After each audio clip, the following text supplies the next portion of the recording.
Capítulo 25. Os apóstolos.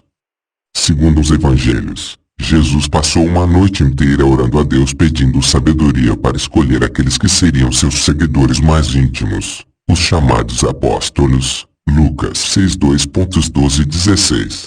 Naturalmente, esta era uma decisão muito importante, porque estes homens iriam ser ensinados a continuar o trabalho que Jesus realizava. Teriam a missão de propagar seus ensinos fazendo discípulos até a parte mais distante da terra. Mateus 28:19-20, Atos 1:8. Obviamente Jesus procurou escolher pessoas que tivessem certas qualidades essenciais para liderar esta obra tão importante, como humildade, mansidão, brandura, autodomínio e modéstia, qualidades que os ajudariam no relacionamento entre eles e na obra de fazer novos discípulos. Dentre os centenas de discípulos, Jesus escolheu 12, que segundo sua avaliação evidenciavam mais as qualidades necessárias. Entretanto, parece que Jesus não foi muito feliz em sua escolha. Os evangelhos mostram os apóstolos de Jesus por um ângulo não muito favorável. Desde o começo eles começaram a discutir quem seria o maior entre eles, mostrando ambição, orgulho e egoísmo. As discussões eram tantas que chamaram a atenção de Jesus, e entraram em Cafarnaum. Então, quando ele estava dentro da casa, fez-lhes a pergunta, sobre o que estáveis disputando na estrada. Eles ficaram calados, pois, na estrada tinham disputado entre si quem era maior. Marcos 9:2-33-34. O interesse deles por destaque era tão grande, eles chegaram a perguntar a Jesus sobre isto. Naquela hora, aproximaram-se de Jesus os discípulos e disseram: quem é realmente o maior no reino dos céus? Mateus 18:1. Esta 190 obsessão por destaque e posição pelo visto não saia de suas cabeças. Chegaram então a raciocinar quem dentre eles seria o maior deles. Lucas 9:46. Estas frequentes discussões não raro descambavam para desentendimentos acalorados. No entanto, levantou-se também uma disputa acalorada entre eles sobre qual deles parecia ser o maior. Lucas 22:24. Alguns entre eles chegavam a usar certos artifícios para tentar conseguir uma posição maior que a dos demais. 2 deles chegaram a usar sua própria mãe. Aproximou-se dele então a mãe dos filhos de Zebedeu com seus filhos, prestando homenagem e pedindo-lhe algo. Ele lhe disse: o que queres? Disse-lhe ela: manda que estes 2 filhos meus se assentem no teu reino, um à tua direita e outro à tua esquerda. Mateus 22:20-21. Imagine a confusão quando os outros apóstolos souberam disso. Quando os outros 10 ficaram sabendo disso, indignaram-se com os 2 irmãos. Mateus 20:24.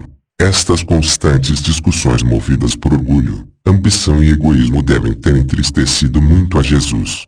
O famoso apóstolo Pedro é outro exemplo clássico de como os apóstolos decepcionavam constantemente a Jesus. Embora fosse um dos primeiros discípulos de Jesus e estar sempre em evidência entre os apóstolos, Pedro foi um dos seguidores que mais decepcionou Jesus. Frequentemente ele era repreendido, corrigido ou censurado.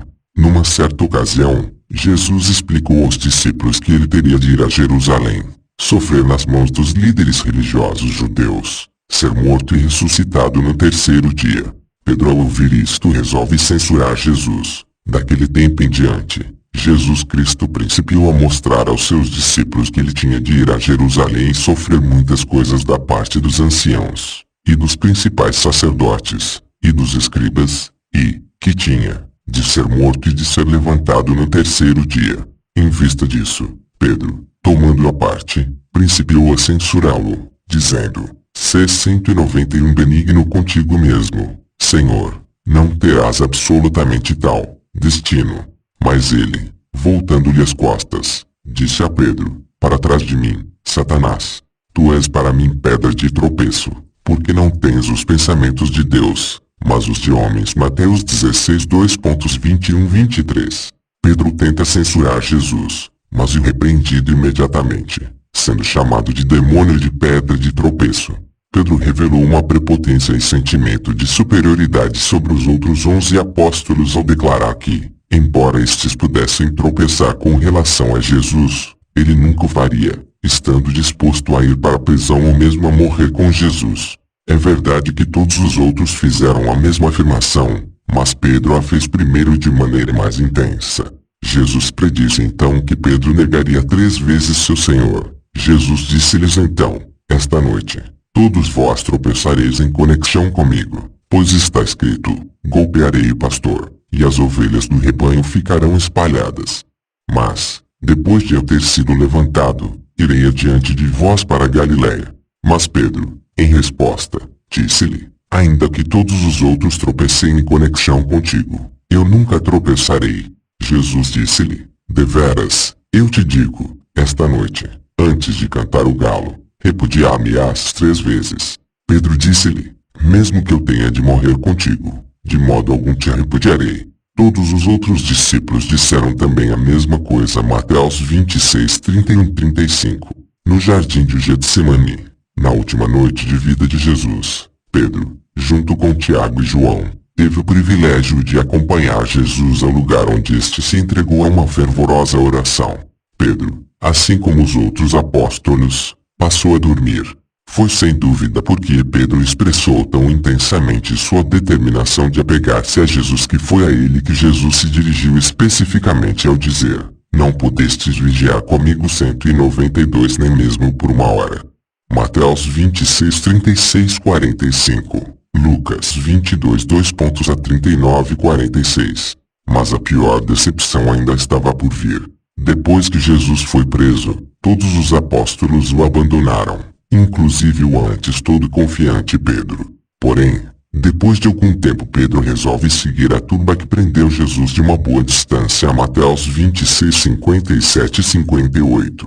Ajudado por outro discípulo, que o acompanhou até a residência do sumo sacerdote, Pedro entrou diretamente no pátio. João 18 e 15, 16. Não ficou discretamente quieto num canto escuro, mas foi aquecer-se junto ao fogo. A luz do fogo possibilitou que outros o reconhecessem como um companheiro de Jesus, e seu sotaque galileu aumentou as suspeitas deles.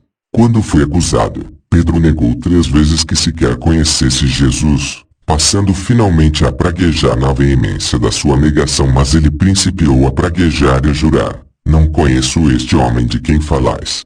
Em alguma parte da cidade, um galo cantou pela 2ª vez, e Jesus voltou-se e olhou para Pedro. Mateus 26, 69 e 75, Marcos 14, 66 e 72, Lucas 22, 2.54 e 62, João 18 e 17, 18. Que decepção! O antes todo confiante e soberbo Pedro nega descaradamente Jesus, olhando nos seus olhos. Depois da morte e ressurreição de Jesus, Pedro encontrou-se com ele no mar da Galiléia. Ali, segundo a Bíblia, Jesus o perdoa e lhe dá a responsabilidade de cuidar de seus discípulos. Mesmo assim, Pedro não perde a oportunidade de irritar a Jesus. Depois de Jesus predizer como seria a morte dele, Pedro, curioso e intrometido nos assuntos dos outros, pergunta como seria a morte do apóstolo João. Neste momento Jesus perde a paciência e lhe responde de maneira ríspida. Jesus disse-lhe: se for a minha vontade que ele permaneça até eu vir, de que preocupação é isso para ti? Continua tu a seguir-me. João 21 e 22. Pedro não irritou e decepcionou apenas a Jesus. O apóstolo Paulo certa vez repreendeu fortemente Pedro. Cefas, face a face 193 na frente de todos, chamando-o de fingido porque Pedro se envergonhara de comer e associar com cristãos gentios, por causa da presença de certos cristãos judeus que vieram da parte de Tiago. O relato bíblico diz: no entanto, quando Cefas, Pedro, veio a Antioquia, resisti-lhe face a face, porque se tornara condenado, pois, antes da chegada de certos homens da parte de Tiago, ele costumava comer com pessoas das nações. Mas, ao chegarem, passou a retirar-se e a separar-se, temendo os da classe circuncisa. Também os demais judeus juntaram-se a ele neste fingimento, de modo que até mesmo Barnabé se deixou levar por eles no seu fingimento. Quando vi, porém, que não estavam andando direito segundo a verdade das boas novas, eu disse a Cefas na frente de todos eles: se tu, embora sejas judeu, vivas como as nações e não como os judeus, como é que compeles as pessoas das nações a viver segundo as práticas judaicas? Gálatas 2:11 e 14. Brigas e desentendimentos eram comuns entre os primitivos cristãos. Evódia e Sintique, ambas experientes cristãs da cidade de Filipos, tiveram uma forte discussão e não falavam mais uma com a outra. O problema entre elas ficou tão feio que o escritor da carta aos Filipenses viu a necessidade de citar diretamente as duas, aconselhando que resolvessem suas diferenças. Exorto Evódia e exorto Sintique a serem da mesma mentalidade no Senhor. Sim, solicito-te também, genuíno companheiro de julgo, que persistas em auxiliar estas mulheres. Filipenses 4, 2, 3. Em outra ocasião, surgiu um problema também entre o apóstolo Paulo e seu companheiro de viagem, Barnabé. Quando estavam para partir em sua segunda viagem missionária, Barnabé queria levar com ele seu primo Marcos. Contudo, Paulo não queria que Marcos fosse junto, visto que Marcos os deixara e voltara para casa durante a primeira viagem missionária deles. Atos 13, 13.